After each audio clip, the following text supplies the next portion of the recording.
Now, establishment of the Delhi Sultanate.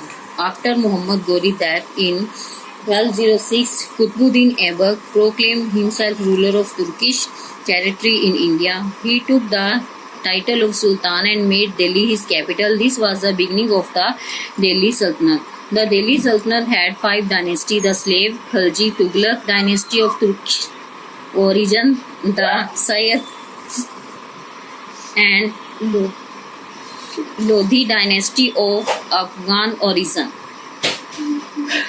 यानी दिल्ली सल्तनत की स्थापना मोहम्मद गोरी की 1206 में मृत्यु हो गई और उसने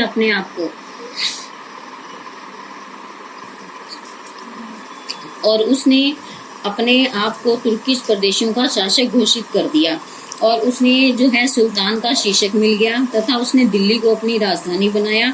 यह दिल्ली सल्तनत का आरंभिक काल था और इस तरह से दिल्ली सल्तनत में डायनेस्टी मतलब होता है राजवंश। दिल्ली सल्तनत में 5 राजवंश हुए जिसमें slave, Khalji, Tughlaq dynasty, Turkish का उदय, सैयद और लोधी का उदय और अफगान में हुआ। Now Delhi the capital. Delhi was possibly built by the Tomars around the year 736. Vizier a Chauhan rulers of the 12th century captures the city from the Tomars. Under the Tomars and the Chauhans, Delhi grew into a very important administrative center in North India because of Delhi's strategic location. Most of the Sultan established a capital city here. यानी अब उन्होंने दिल्ली को संभवतः तोमर राजाओं ने 736 के दशक में बनाया और 20वीं शताब्दी में इसका शासक जो था चौहान था और जिसे तोमर शासकों ने इस शहर को अपने अधिकार क्षेत्र में ले लिया। तोमर और चौहानों के समय में दिल्ली उत्तरी भारत का सबसे महत्वपूर्ण प्रशासनिक केंद्र बन गया क्योंकि दिल्ली की रणनीतिक स्थिति के कारण बहुत से राजाओं ने जो है इसे अपनी राजधानी के रूप में स्थापित किया। स्ट्रेटेजिक होता है रणनीति। Sources of information. Historian had learned about the Delhi Sultanate from the archaeological and literary source material. The archaeological sources material include buildings such as fort, tombs and places of worship and articles such as weapon, tools, coins, clothes and ornaments. The literary source include the writing of travel scholars, officials and court historian of the period. Being close to the court, these authors wrote mainly about life the urban administrative centers. Their work do not say much about rural life. इसमें क्या है, अब इतिहासकार हमें यह बताते हैं कि सल्तनत काल में हमें बहुत से पुरातात्विक और साहित्यिक स्रोत जो हैं मिले जिससे हमें उस समय के शासनकाल के बारे में जानकारी मिलती है। इसमें जो है हमें बहुत सारी इमारतें, किले, गुंबद, पूजा के स्थान और आर्टिकल्स यानी बहुत सारी चीज़ों में हथियार, सिक्के, कपड़े, गहने आदि मिले और साहित्यिक स्रोतों में यात्रियों के लेख और विद्वानों और उस समय के इतिहासकारों के बारे में बताया गया है। और उस समय के इतिहासकारों ने उनकी शहरी जिंदगी के बारे में भी बहुत कुछ लिखा है लेकिन उन्होंने ग्रामीण जीवन के बारे में इतनी जानकारी नहीं दी है। Ibn Battuta Rihla gives us valuable information about life during the Sultanate period. The court historian who wrote, patronized by the ruler, wrote tarikhs of the period. However, they usually wrote to please their patrons. This is one of the drawbacks of scholar Minhaj-us-Siraj's work. Historian Zainuddin Barani Tariq Firozshahi, however, gives a fairly unbiased picture of the reign of the Khalji and the Tughlaq.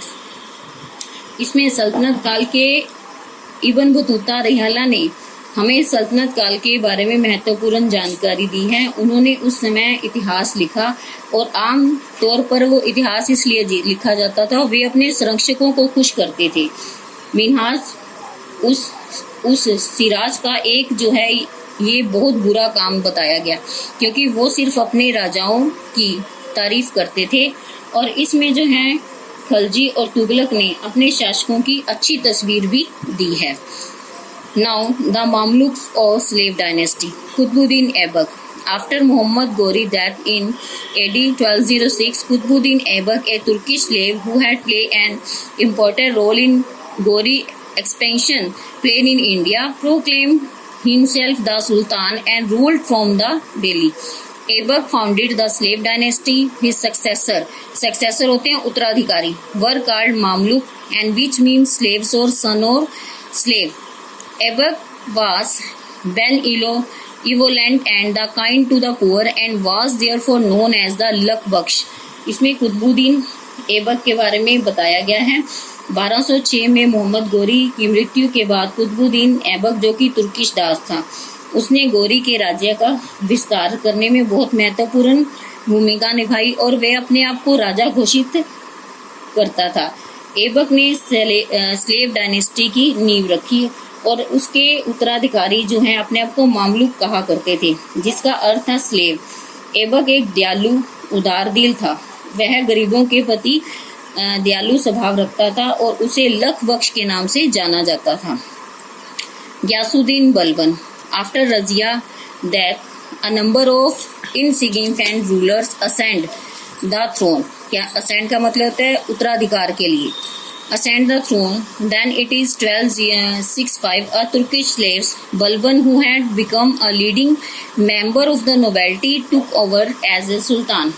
Razia की मृत्यु के बाद जो है अयोग्य शासक जो है सिंहासन पर अपना अधिकार करना चाहते थे और इस तरह से 1265 में उन्होंने क्या किया, तुर्की स्लेव बलबन जो कि बहुत ही शक्तिशाली राजा था, उसने अच्छी नीतियां बनाई उत्तराधिकार के लिए ताकि इसे आगे बढ़ाया जा सके।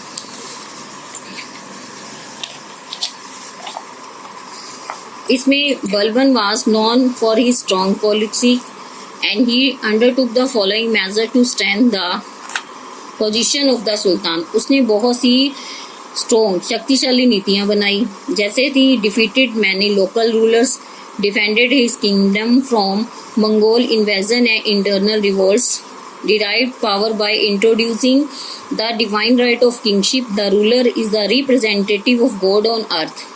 Introduced the ritual of sajda or payobas to assert his superiority. Established an efficient spy system, had a strength sense of justice.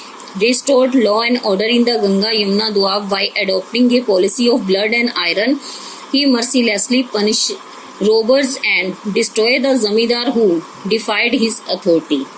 यानी पहला उसने स्थानीय राजाओं को हरा दिया, अपनी राजधानी को मंगोल के आक्रमण और आंतरिक क्रांतियों से उसने रक्षा की और उसके बाद है उसने राजाओं के जो दैवी अधिकार की नीति थी उसको खत्म कर दिया, जिसमें राजा स्वयं को क्या समझते थे, पृथ्वी पर भगवान का अवतार समझते थे।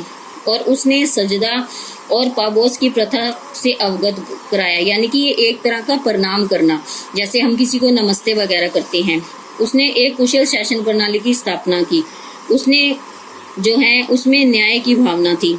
उसने खून और लोहे की नीति को अपनाकर गंगा नदी पर कानून व्यवस्था बहाल की और उसने लुटेरों को और चोरों को निर्दयता से जो है बहुत क्रूरता से दंड दिया तथा जमींदारों का नाश किया और इस तरह से उनकी जो है शक्ति समाप्त हो गई। Now Khalji dynasty. Jalaluddin Firoz established the Khalji dynasty in 1290. He was brutally killed by his nephew Alauddin Khalji. He was the most important ruler of the Khalji dynasty. Jalaluddin जो है खलजी राजवंश की स्थापना की उसने 1290 में और उसने बड़ी क्रूरता से अपने भतीजे अलाउद्दीन को मार दिया और वह जो खलजी साम्राज्य का महत्वपूर्ण शासक था Alauddin Khalji. Alauddin Khalji was first Turki Sultan to establish a vast empire.